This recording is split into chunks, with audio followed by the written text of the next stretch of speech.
Hello, wonderful people. This is Tom Check with Choice Coaching, where we help you unlock your inner awesomeness. And today, the topic of the video is expectations. We all have expectations. I have them, you have them, your best friend has them, and your worst enemy has them. And expectations can be big, they can be small, and at the end of the day, all an expectation is a belief that you know what's going to happen based on what you do or don't do. They can be small. I expect that if I leave work 5 minutes before 7, I'll get to work on time. They can be big. I expect that if I call my mom, that she'll have this kind of reaction. She'll get angry if I talk about the stuff that is really going on in my life, or she'll get happy because she feels connected. They can be kind of how the world works level of expectations. I expect that if I work hard for many years in one place, that place will take care of me, that I'll be able to retire and eventually live the good life, quote unquote. And these expectations are perfectly natural. That's one important part to recognize here, is that our brains are kind of wired to have expectations. They make it so that we have to expend less energy, theoretically at least, in order to go through our days. If I can project what's about to happen in the future based on past experiences, I have to expend less energy figuring out what to do to get the right outcomes. So if I know that me being honest is going to create anger or sadness or anxiety or a fight or something with another person, then I can expect that if I don't be honest with them, then I can avoid the fight, the anxiety, the sadness, the anger, the whatever that response is. And that makes a lot of sense that our brains would hold on to that, right? It's the idea that if I got burned once, I'm probably going to get burned again. And if I can avoid getting burned, life is better. But the challenge with these expectations is they prevent us from often being authentic in ourselves. They make us put on a mask or a set of behaviors that are designed to get an outcome instead of designed to make us happy. And at the end of the day, they rarely actually make our life easier. They make it less conflict-filled. They make it less energy-intensive because I don't have to be present in the moment. But I end up burning through a lot of energy thinking about what could happen, what might happen, what should happen, judging what did happen, and figuring out whether or not it's right or wrong based on my expectations about what should have happened. And in our modern day society, where we're not getting chased by lions, and rarely is our true survival on the line, this natural proclivity of our brains to try and project the future and make all these expectations ends up kind of weighting us down and making our day-to-day lives less fulfilling. So what do we do? What do we do to let go of expectations, and how do we figure out, at the very beginning, what are our expectations? Because a lot of times if we're not used to looking for them, we don't even recognize that they're happening. They're so natural that we don't even see them. And so the first thing we do is we start to notice what expectations we have and when they are getting met versus when they aren't. For most of us, the easiest place to start with noticing our expectations is to notice where we feel frustration with others or with ourselves or with the world. Wherever there's frustration, there's some expectation that isn't getting met.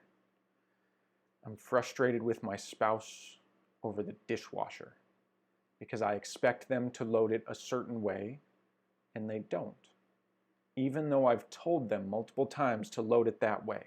I don't know why the dishwasher is always a thing with married couples, but it seems to be. I expect that, if I show up to work and I tell my direct reports what to do, then they'll do it. And I get really frustrated when the outcomes that I made really clear for them aren't being met. right? I had an expectation there because I feel frustration that the expectation wasn't met.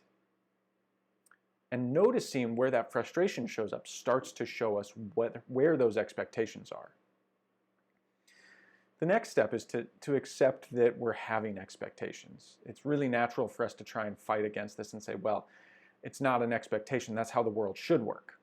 And to just believe that there's one way that the world, that people, that ourselves should work. And that's patently untrue. There's as many ways to go through the world as there are people. And so to believe that there's one right or wrong way is pretty low-level thinking. So accepting that you have expectations and that they aren't just how the world should be. They're how you think the world should be. You think the world should be. The next step is to reflect or to investigate. Why? Why are these expectations so important for you? Why are these the expectations that you hold? Some of them have a really great reason and some of them don't. And often, like I said, our expectations are projections of the future based on our past experience. And when we look back and we recognize what those past experiences are that built our expectations, often we can see that maybe those were really functional at that point in our life and the expectations made so much sense back then, but for where we are in life now, they're not creating the experience that we want to have in our day-to-day lives. So we notice the expectations, we come to terms with the fact that we have expectations. We reflect on why those expectations are our expectations. And then we run little small experiments to start letting go of the ones that don't actually serve us. If I keep having problems with my spouse about the dishwasher or my direct reports about outcomes, maybe I shouldn't keep doing the same thing and expecting a different outcome. Perhaps I should experiment with different expectations. Maybe I should expect to be a little frustrated when the dishes aren't loaded my way, but then also to recognize that the dishes still got clean. Maybe I should expect to do follow-ups with my employees after the meeting to make sure that they understand the outcomes and their actionables.